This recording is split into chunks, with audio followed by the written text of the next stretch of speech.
गांव में कपड़े बेचने वाले एक बहुत बड़े व्यापारी थे। आसपास के गांवों के लोग उसकी दुकानों पर से कपड़े खरीदने आते थे।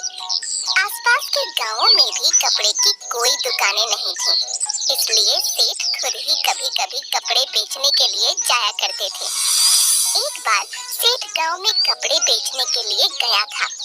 वहां से लौटते समय एक पेड़ के नीचे वह आराम करने बैठ गया और थोड़ी ही देर में उसे नींद आ गई। जब वह नींद से जागा तो उसने अपने आसपास तोतों का समूह देखा।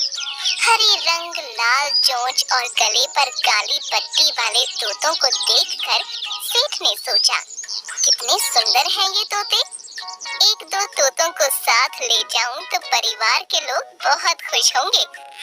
ये सोचकर सेठ ने अपना गमछा तोतों के झुंड पर फेंका और एक तोते को पकड़ लिया।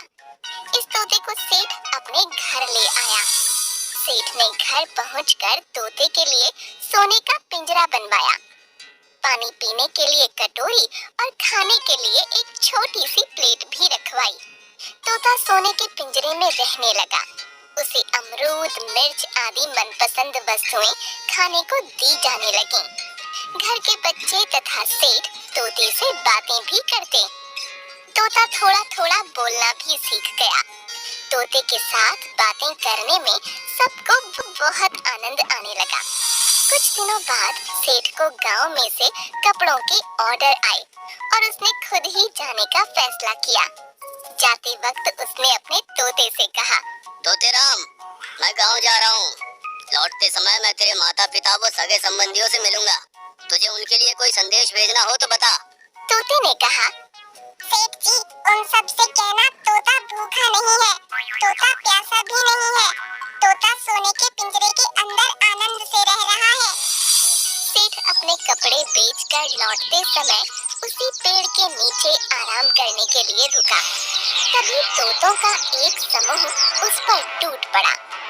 वे उसे चोंच मारने लगे। उनमें से एक तोते ने सेठ से पूछा, सेठ जी, हमारा तोता क्या कर रहा है? सेठ ने उन्हें शांत करते हुए कहा, अरे तोता भूखा नहीं है, तोता प्यासा नहीं है, तोता सोने के पिंजरे के अंदर आनंद कर रहा है। यह सुनकर सभी तोते बिना कुछ बोले जमीन पर मुर्दों की तरह लुढ़क गए।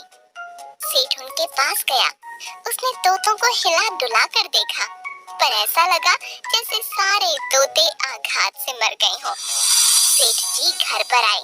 सेठ को देखते ही तोते ने अपने माता पिता एवं सगे संबंधियों के समाचार पूछे। सेठ ने कहा, तेरे माता पिता और सगे संबंधियों को जब मैंने तेरा संदेश सुनाया तो सभी लुढ़क गए। क्या उन्हें आघात लगा होगा? पिंजरे के तोते ने कोई जवाब नहीं दिया। सेठ की बात सुनकर वह स्वयं भी पिंजरे में नीचे गिर पड़ा। सेठ ने यह देखा तो उसे बहुत आश्चर्य हुआ।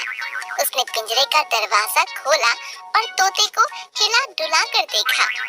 सेठ जी को लगा वह तोता भी आघात से मर गया है। सेठ जी ने तोते को पिंजरे से बाहर निकालकर थोड़ी दूर पर रख दिया। मौका देखकर तोता पंख फड़फड़ाता हुआ उड़ गया। जाते जाते उसने कहा, सेठ जी, मैं आपका आभारी हूँ। मुझे अपने माता पिता का संदेश मिल गया है। मैं उनसे मिलने जा रहा हूँ। आपका पिंजरा सोने का था, लेकिन वह पिंजरा था, मेरे लिए वह जेल थी। तोता उड़ता हुआ जंगल में अपने माता पिता और सगे संबंधियों के पास पहुँच गया। उसे लौटकर आया हुआ देख सब खुश हो गए। अब मुक्त वातावरण में तोता सबके साथ आनंद से रहने लगा।